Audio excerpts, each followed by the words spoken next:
मुंबईच्या गोरेगाव परिसरामध्ये प्रेयसीनं प्रियकरावरती ॲसिड हल्ला केल्याची घटना उघडकीस आलेली आहे। ओमसिंग सोळंकी असं जखमी झालेल्या तरुणाचं नाव असून त्याच्यावरती उपचार सुरू आहेत। सध्या त्याला शताब्दी रुग्णालयामध्ये दाखल करण्यात आलंय।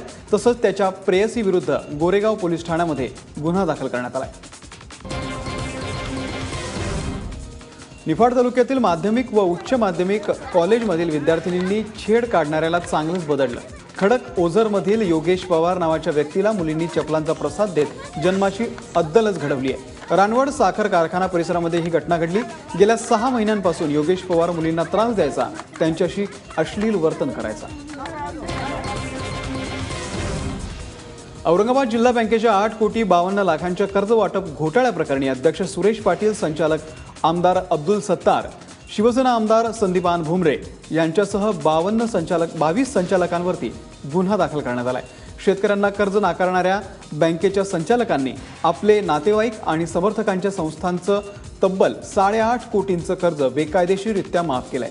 या प्रकरणी माजी संचालक ॲडव्होकेट सदाशिव गायके यांनी वर्षभरापूर्वी तत्कालीन पोलीस आयुक्त अमितेश कुमार यांच्याकडे लेखी तक्रार दिली होती। त्यावर वर्षभर तपास केल्यानंतर ही कारवाई करण्यात आली आहे।